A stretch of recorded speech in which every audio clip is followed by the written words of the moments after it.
Ini adalah kisah nyata dari seorang pria miskin berusia 30 tahun yang kehidupan sehari-harinya dihabiskan untuk merawat ibunya yang sakit.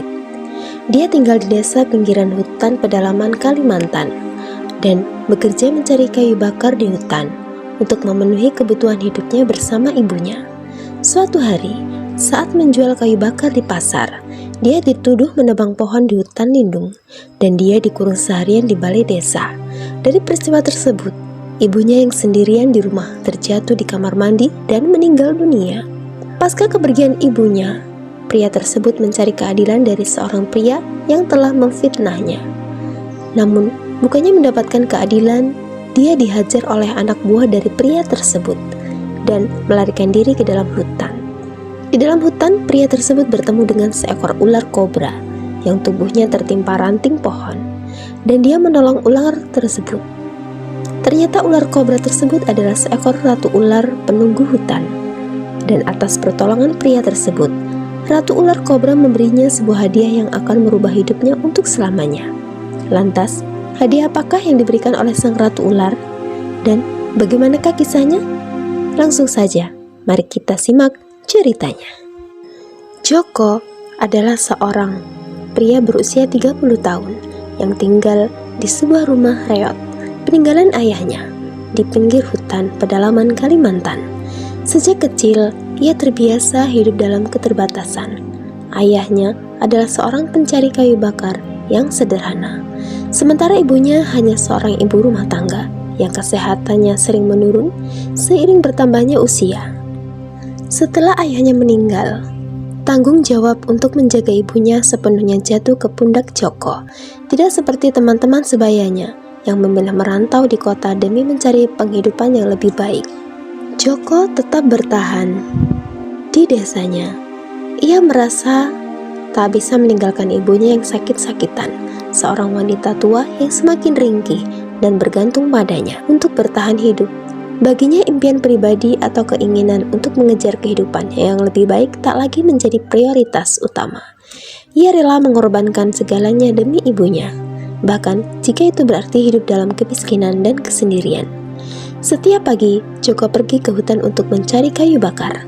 Ia hanya mengambil ranting-ranting kering yang berserakan di tanah, sesuatu yang telah diajarkan ayahnya sejak dulu, agar tidak merusak ekosistem hutan. Kayu-kayu itu kemudian ia ikat menjadi beberapa bundel dan membawanya ke pasar desa untuk dijual. Hasilnya tidak seberapa, hanya cukup untuk membeli beras, garam, dan beberapa kebutuhan dasar lainnya. Namun kehidupan Joko tidaklah mudah. Warga desa sering meremehkannya. Mereka menganggapnya sebagai pria pengangguran yang tidak berguna, seorang pemuda yang gagal mengikuti jejak teman-temannya yang sudah sukses di kota. Di mata mereka, Joko hanyalah seorang yang menghabiskan waktunya berkeliaran di hutan tanpa masa depan yang jelas. Beberapa bahkan sengaja mengejeknya setiap kali ia datang ke pasar untuk menjual kayu bakar. Dalam hati, ia menahan rasa sakit yang sudah terbiasa. Ia tahu bahwa membalas hanya akan membuatnya semakin dicemooh. Yang terpenting baginya adalah ibunya, satu-satunya orang yang masih mempercayai dan menyayanginya.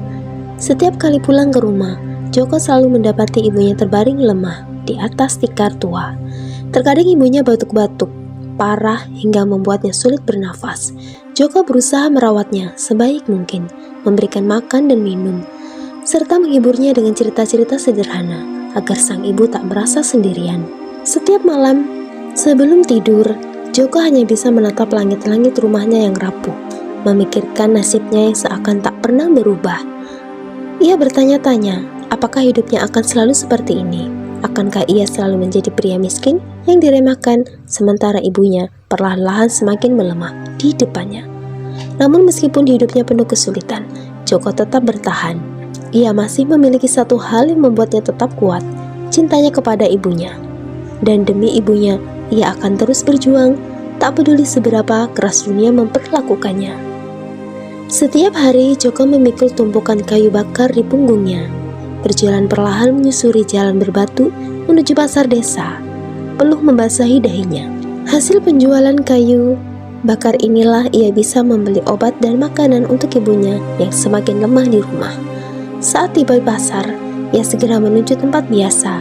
Di sudut yang agak sepi, ia menurunkan ikatan kayunya, lalu duduk di atas kerenjang dan menghela nafas. Namun sebelum sempat beristirahat, beberapa warga mulai berbisik-bisik sambil menatapnya dengan tatapan yang tajam. "Hei kalian dengar, ada yang bilang dia menebang pohon di hutan lindung," kata seorang pria parubaya bernama Pak Rodi. Dengan nada penuh tuduhan. "Benarkah? Aku juga dengar dari Pak Lurah, ada yang melihatnya membawa kayu besar keluar dari hutan, timpal yang lain." Joko terkejut mendengar tuduhan itu. Ia segera berdiri dan mencoba menjelaskan, "Aku tidak pernah menebang pohon. Aku hanya mengambil ranting-ranting kering yang jatuh di tanah. Itu yang selalu aku lakukan sejak dulu." Namun tidak ada yang mau mendengar penjelasannya. Seorang laki-laki bertubuh besar maju ke depan dan mencengkram kerah bajunya. "Jangan berbohong. Kami sudah lama curiga. Kau pikir kami bodoh?" "Benar, pohon-pohon di hutan lindung mulai berkurang. Kalau bukan kau pelakunya, siapa lagi?" teriak seorang wanita sambil menunjuk wajahnya dengan penuh kebencian. Joko semakin panik. Tuduhan ini tak berdasar, tapi warga desa tampaknya sudah terpengaruh oleh gosip yang beredar. Mereka terus berteriak, menyebutnya pencuri hutan, perusak alam, bahkan ada yang mulai melempari tanah ke arahnya. "Tidak, aku bersumpah, aku tidak melakukannya," seru Joko yang berusaha untuk memberikan kepercayaan kepada warga. Namun semua sudah terlanjur. Di tengah kerumunan dari beberapa warga, Joko hanya bisa pasrah. Mereka terus berteriak, "Kita harus membawanya ke balai desa dan menghukumnya," saut dari salah satu seorang yang dipercaya oleh warga sebagai lurah desa. Mereka membawa Joko dan tanpa sempat melawan, Joko diringkus. Tangan dan kakinya diikat dengan tali kasar, lalu ia diseret menuju balai desa. Sepanjang perjalanan, warga desa terus melontarkan hinaan. Beberapa bahkan melemparinya dengan batu kecil. Di balai desa, Joko didudukkan di lantai tanah. Tubuhnya penuh luka dan lebam akibat perlakuan kasar warga. Kepala desa datang dengan wajah serius, lalu memandangnya dengan dingin. "Ada saksi yang melihatmu membawa kayu dari hutan lindung. Kau tahu hukuman bagi perusak lingkungan, bukan?" tanya kepala desa. Joko menggigit bibir, menahan emosinya. "Aku tidak pernah menebang pohon. Tolong percayalah. Aku hanya mengumpulkan ranting kering." Namun, kepala desa tidak terpengaruh. "Kau tetap harus dikurung semalaman. Besok kami akan membahas hukuman yang layak untukmu." Joko terkejut. Dikurung semalaman berarti ia tidak bisa pulang, tidak bisa merawat ibunya yang sedang sakit. "Tidak, aku harus pulang. Ibuku sendirian di rumah." "Jangan mencari alasan," potong seorang warga dengan sinis. "Kau harus bertanggung jawab atas perbuatanmu." Tanpa ampun, Joko dilempar ke dalam sebuah ruangan sempit di balai desa. Pintu kayu tebal dikunci rapat. Ia terduduk lemas di lantai dingin, menatap langit-langit ruangan dengan perasaan hancur. Di rumah, ibunya pasti sedang menunggu. Joko, ia tidak pulang malam ini. Siapa yang akan memberinya makan? Bagaimana jika kondisi ibunya semakin memburuk? Joko mengepalkan tangan, menahan tangis yang hampir pecah. Fitnah ini begitu kejam. Ia tidak tahu siapa yang menyebarkan tuduhan ini. Tetapi yang pasti, hidupnya kini dalam bahaya. Tidak hanya ia yang menderita, tetapi ibunya juga. Malam itu terasa begitu panjang, dan Joko hanya bisa berharap esok hari kebenaran bisa terungkap. Namun jauh di lubuk hatinya, ia takut bahwa desa ini sudah menutup pintu bagi dirinya selamanya. Sementara itu, di rumah kecil mereka di pinggir hutan, ibunya yang renta berbaring lemah di tempat tidurnya. Nafasnya tersengal-sengal, tubuhnya menggigil meski malam itu tidak begitu dingin. Kerongkongannya kering, dan ia merasakan dorongan untuk bangun mengambil air minum. Dengan susah payah, ia menggerakkan tubuhnya yang terasa berat. Jari-jarinya mencekram tepian ranjang untuk mencari pegangan. Kakinya berusaha menapak ke lantai tanah, namun tubuhnya yang lemah tidak mampu menompong beban sendiri. Saat ia berjalan tertatih menuju ke sudut rumahnya untuk mengambil air minum, kepalanya mulai berkunang-kunang. Baru beberapa langkah kakinya kehilangan keseimbangan dan tubuhnya roboh. Seketika kepalanya membentur lantai dan tubuhnya terbujur di sana, tak mampu lagi bergerak. Tidak ada seorang pun yang datang menolong. Malam berlalu dalam kesunyian. Hanya suara angin dari celah dinding bambu yang menjadi saksi penderitaan seorang sekarat dalam kesendirian. Keesokan harinya, saat mentari mulai menyinari desa, Joko akhirnya dibebaskan. Ia melangkah keluar dari balai desa dengan wajah yang penuh amarah dan hati yang bergejolak. Tanpa membuang waktu, ia berlari secepat mungkin menuju rumahnya, berharap ibunya masih dalam keadaan baik-baik saja. Nafasnya terengah-engah, keringat membasahi tubuhnya. Meski pagi masih sejuk, namun ketika ia tiba di depan rumah, firasat buruk mulai terjadi. Pintu masih tertutup, seperti saat ia meninggalkan rumah kemarin, dan tidak ada suara atau tanda-tanda kehidupan dari dalam rumah. Dengan tangan gemetar, Joko mendorong pintu rumahnya. Begitu ia melangkah masuk, matanya langsung tertuju pada tubuh ibunya yang tergeletak di lantai tanah. Ia membeku sejenak, otaknya menolak untuk percaya apa yang dilihatnya. Namun ketika ia mendekat dan mengguncang tubuh ibunya yang sudah dingin, kenyataan pahit itu menghantamnya tanpa ampun. Ibunya telah meninggalkannya untuk selama-lamanya. Tangisnya pecah seketika. Ia memeluk tubuh ibunya erat-erat, seakan berharap kehangatan tubuhnya bisa kembali. Isakan menggema yang dalam rumah sunyi, menyayat siapapun yang mendengarnya. "Ibu bangun, Bu. Ini Joko, aku sudah pulang, Bu. Jangan tinggalkan aku, Bu," serunya berulang kali. Namun hanya keheningan yang menjawab.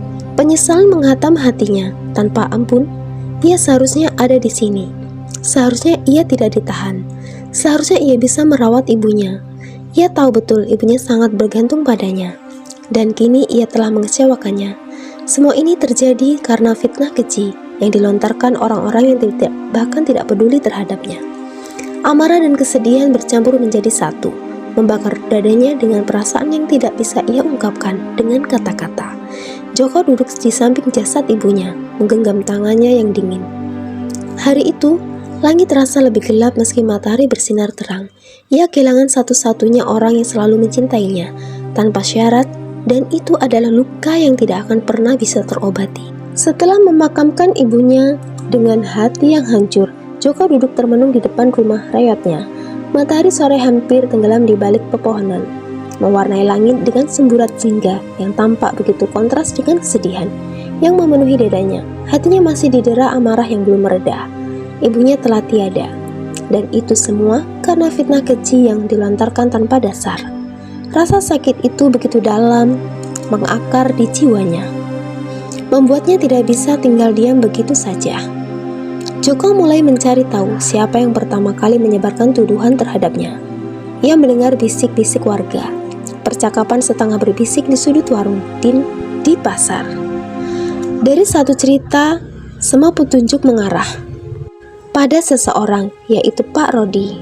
Seorang pria yang selamanya ini dikenal dengan orang yang terpandang di desa, tetapi diam-diam memiliki rahasia yang sangat dalam. Semakin dalam Joko menggali, semakin jelas baginya bahwa fitnah ini bukanlah kesalahan atau kekeliruan semata. Ini adalah skenario yang sengaja dirancang untuk menjatuhkannya. Joko menyelidiki lebih lanjut, bertanya dengan hati-hati kepada beberapa warga yang diam-diam tidak menyukai Pak Rodi. Dari mereka, ia mengetahui bahwa pria itu dan anak buahnya adalah dalang dari balik pencurian kayu di hutan lindung. Mereka menebang pohon-pohon besar dan menjualnya secara ilegal di tengkulak dari kota. Joko mengingat kembali tuduhan yang ditimbakannya kepadanya tentang menebang pohon di hutan lindung. Ternyata semua itu hanyalah kedok untuk meninggalkan perhatian dari kejahatan mereka yang sebenarnya. Jika ternyata semua itu hanyalah kedok untuk mengalihkan perbuatan dari kejahatan mereka yang sebenarnya. Jika warga percaya bahwa Joko adalah pelakunya, maka Pak Rodi dan komplotannya terus melakukan perbuatannya tanpa kecurigaan. Emosi Jaka memuncak, tangannya mengepal begitu erat hingga buku-buku jarinya memutih. Bukan hanya ia yang telah difitnah, tetapi ibunya juga menjadi korban dari rencana keji ini. Ia tidak bisa membiarkan ini berlalu begitu saja. Dengan penuh amarah, Joko melangkah menuju rumah Pak Rodi. Di hatinya dipenuhi dendam yang membara. Ia tahu bahwa menghadapi orang seperti Pak Rodi tidaklah mudah. Tetapi ia tidak peduli. Ia menginginkan keadilan, meskipun harus mempertaruhkan segalanya. Joko tiba di rumah Pak Rodi dengan langkah penuh amarah. Tetapi sebelum sempat menuntut keadilan, ia justru disambut oleh tatapan tajam dan senyum sinis dari pria itu, seakan sudah menunggu kedatangannya. Parodi hanya mengangguk kecil ke arah beberapa anak buahnya yang setia berdiri di sekeliling rumah. Tanpa banyak kata, mereka segera mengepung Joko. Joko tidak diberi kesempatan untuk berbicara. Anak buah Parodi menghajar Joko. Ia mencoba melawan, tetapi jumlah mereka terlalu banyak. Hingga pada satu saat, Joko berhasil kabur dan dikejar oleh anak buah Parodi hingga masuk ke dalam hutan. Di dalam hutan, dengan tubuh yang sudah lemas, Joko bersembunyi di semak-semak untuk menghindari pengejaran dari anak buah Parodi. Takut kembali ke rumahnya, dengan sisa tenaga yang ada, Joko merangkak perlahan ke dalam hutan. Malam mulai turun dan suara binatang hutan menggema di sekelilingnya. Angin malam yang dingin menusuk tubuhnya yang penuh luka, tetapi ia terus berjalan, terhuyung-huyung semakin jauh ke dalam kegelapan yang belum pernah ia jelajahi sebelumnya. Rasa sakit hampir membuat kehilangan kesadaran. Kakinya tersandung akar pohon membuatnya jatuh ke tanah berlumpur. Keesokan paginya, Joko sadar dari pingsannya. Dia berusaha berdiri dan ia melihat sekelilingnya. Hutan ini berbeda dari yang biasa ia jelajahi.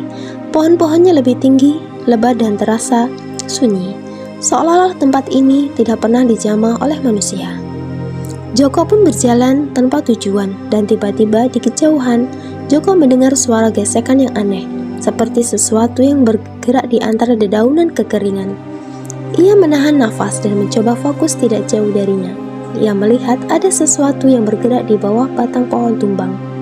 Dengan susah payah, ia merangkak mendekat, dan matanya terbelalak saat melihat seekor ular kobra besar tertindih oleh cabang besar yang jatuh.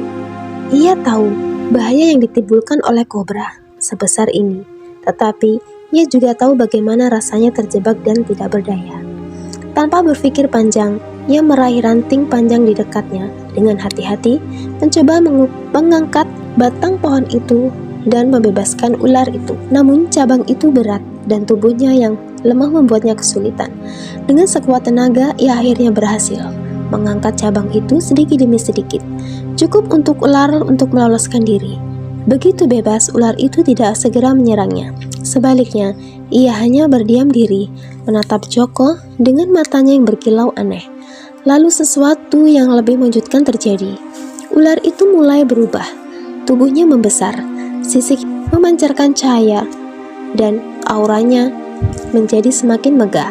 Joko mundur dengan nafas retahan, dan di depan hadapannya timbul dari dalam benaknya suara lembut dan tenang terdengar. Kau telah menolongku, Joko. Joko pun terkejut. Suara itu berasal dari ular yang ia tolong, tetapi langsung terdengar. Siapa kau? Tanyanya. Meski ia tak yakin apakah pertanyaannya akan dijawab. Aku adalah Ratu Ular, penjaga hutan ini. Selama ratusan tahun, kau telah menolongku, dan karena itu, aku akan membalas kebaikanmu. Sebelum Joko bereaksi, ular itu mulai bergerak melingkari tubuhnya, tidak dengan niat menyerang, tapi seolah-olah melindunginya. Dalam sekejap, lingkungan di sekitarnya berubah. Ia sudah berada di tempat yang berbeda, sebuah tempat yang luar biasa indah.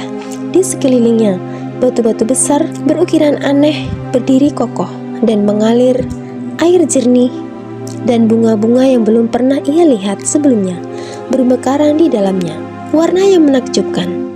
Ular itu kini berdiri di belakangnya dalam bentuk seorang ratu cantik yang anggun. Di sini lukamu akan disembuhkan dan kau akan mendapatkan sesuatu yang akan mengubah hidupmu. Joko terkejut saat membalikkan badannya. Ia hanya bisa berdiri terpana menyadari bahwa hidupnya harus saja memasuki babak yang tidak pernah ia bayangkan. Berhari-hari, Joko terbaring dalam istana ular. Tubuhnya lemah akibat perjalanannya di dayang-dayang sang ratu dengan setia merawatnya, mengoleskan ramuan herbal yang harum ke luka-lukanya, membantunya makan, dan memastikan tubuhnya mendapatkan pemulihan yang cukup. Di dalam istana yang megah, namun penuh dengan aura mistis itu, Joko merasakan kehangatan yang tidak pernah ia bayangkan sebelumnya. Mimpi buruk yang selama ini menghantuinya perlahan menghilang, digantikan oleh ketenangan yang aneh, seolah tempat ini menahannya lebih menjadi tempat tinggalnya. Namun, kau tahu bahwa ia tidak bisa selamanya berada di sana. Setelah beberapa hari, tubuhnya akhirnya sembuh. Ketika ia merasa cukup kuat untuk berdiri sendiri, ia pun menemui sang ratu untuk berpamitan. Ratu ular dengan sosoknya yang anggun dan tatapan tajam penuh kebijaksanaan menatapnya lama sebelum akhirnya tersenyum tipis. Dunia manusia kejam, Joko, tapi aku tahu engkau harus kembali ke sana, ucapnya lirih. Tanpa berkata lebih banyak, sang ratu menyerahkan sebungkus kain sutra hitam yang di dalamnya berisi beberapa sisik ular berkilauan. Ini adalah hadiah dariku, namun ingat, benda ini akan berubah menjadi kepingan emas hanya jika engkau telah kembali ke dunia nyata. Gunakanlah dengan bijak, katanya dengan nada penuh makna. Joko menerima bungkusan itu dengan hati-hati dan merasa ada sesuatu di balik pemberian itu. Ia berterima kasih kepada sang ratu dan para dayangnya lalu melangkah keluar dari istana. Begitu ia melewati gerbang, tubuhnya seolah ditarik oleh kekuatan yang besar, dan dalam sekejap ia telah kembali ke hutan tempat ia sebelumnya tersesat. Dengan hati penuh tekad, Joko pun melangkah keluar dari hutan, kembali menuju kehidupannya dan pembalasannya. Setelah melalui perjalanan panjang dengan penuh kejadian aneh di hutan, Joko akhirnya melangkah keluar dari rimbunan pepohonan. Angin sejuk menerpa wajahnya, membawa aroma tanah basah dan embun pagi. Langkahnya masih gontai, tubuhnya lelah, tetapi ada sesuatu dalam genggamannya yang membuatnya tak bisa berhenti menatap, yaitu sehelai sisik ular berwarna hijau, keemasan yang ia dapatkan dari Ratu Ular sebelum ia meninggalkan istana mistis itu. Joko penasaran dengan ular yang ia pegang di dalam bungkusan tersebut. Dengan hati-hati, ia membuka bungkusan tersebut. Joko membelalak, hatinya berdebar kencang. Di dalam bungkusan tersebut, sisik ular telah berubah seutuhnya menjadi kepingan emas yang berkilauan. Joko menatap sisik itu dengan penuh keterkejutan. Ia tidak tahu seberapa berharganya benda ini, tetapi ia tahu satu hal. Ini adalah pemberian dari sang ratu ular. Tanpa membuang waktu, Joko segera menuju kota terdekat. Ia berjalan dengan penuh hati-hati, memastikan tidak ada yang memperhatikan benda berharga yang ia bawa. Setelah tiba di kota, ia mencari toko emas yang cukup besar dan terpercaya. Saat ia menyerahkan sisik itu kepada pedagang, pria itu pemilik toko terbelalak, mengamati sisik itu dengan kaca pembesar, meraba-raba permukaannya, lalu menatap Joko. "Ini emas murni," kata pria itu dengan suara pelan, seolah takut ada yang mendengarnya. "Dari mana engkau mendapatkannya?" Joko tersenyum kecil, menyadari bahwa ia tidak bisa mengatakan kebenaran yang sebenarnya. "Warisan keluarga," jawabnya singkat. Pria itu mengangguk, paham, lalu menimbang emas dan memberikan harga yang sangat tinggi. Joko menerima kantong uang yang berat dengan hati berdebar. Ini lebih dari cukup untuk memulai segalanya. Dengan modal yang cukup, Joko kembali ke desa. Tetapi ia tidak kembali ke rumahnya. Ia tahu, jika ia muncul begitu saja, Parodi dan orang-orangnya pasti akan segera bertindak. Sebaliknya, ia pergi ke desa sebelah dan mulai menyusun rencana. Di desa itu, ia mulai mendekati orang-orang yang juga tidak menyukai Parodi. Ia mencari para petani yang tanahnya sering dijarah, para penebang kayu jujur yang tersingkirkan, dan orang-orang yang selama ini hidup dalam ketakutan dari pria itu. Perlahan tapi pasti, ia mulai mengumpulkan kepercayaan mereka. Dari mereka, ia mendengar cerita yang menguatkan kecurigaannya. Parodi bukan hanya seorang pria yang suka menyebarkan fitnah, tapi juga seorang dalang kejahatan. Ia menggunakan fitnahnya untuk menutupi kejahatan besarnya, yaitu melakukan penebangan liar di hutan lindung. Selama berminggu-minggu, Joko mengumpulkan bukti. Ia mengikuti jejak truk yang membawa kayu ilegal, mencatat nama-nama orang yang terlibat, dan bahkan berhasil mendapatkan dokumen yang menunjukkan bahwa Parodi telah menyuap beberapa pihak untuk meloloskan kayu. Bukti-bukti itu akhirnya cukup untuk membawa kasus ini ke kepala adat desa. Hari itu tiba, dengan para warga yang kini berada di pihaknya. Joko membawa bukti-bukti yang ia kumpulkan dan mendatangi balai desa. Kepala adat yang bijak mendengarkan ceritanya dengan serius, lalu memerintahkan diadakannya sidang terbuka. Parodi tertawa meremehkan ketika dipanggil, namun ketika bukti-bukti satu persatu diperlihatkan, wajahnya mulai pucat. Para warga mulai berbisik, sebagian bahkan berteriak marah. Mereka yang selama ini takut mulai berani berbicara, mengungkapkan bagaimana mereka telah diperas, ditindas, dan dirugikan oleh pria itu. Tak ada lagi yang bisa dilakukan Parodi. Ia mencoba membela, tapi kebohongannya telah terbongkar. Hukum adat akhirnya menjatuhkan keputusan. Parodi dan anak buahnya harus diusir dari desa. Saat pria itu berjalan keluar dari desa dengan wajah penuh kehinaan, Joko hanya berdiri di kejauhan, menyaksikannya tanpa berkata apa-apa. Ia tidak perlu membalas dengan kekerasan. Kebenaran sudah berbicara, dan kini keadilan telah ditegakkan. Joko menarik nafas. Ia telah kembali, tetapi kali ini ia bukan lagi pria yang sama. Ia bukan lagi pemuda yang dulu tak berdaya menghadapi fitnah dan kebohongan. Sekarang, ia adalah seorang pria yang telah menaklukkan ketakutannya. Dan yang terpenting, ia telah memenangkan pertempuran tanpa harus mengotori tangannya dengan kekerasan.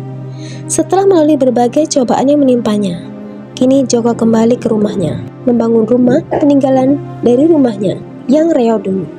Dari sisa hasil penjualan emasnya, kini Joko tinggal sendirian di rumah yang penuh kenangan tersebut. Walau tanpa ibunya lagi,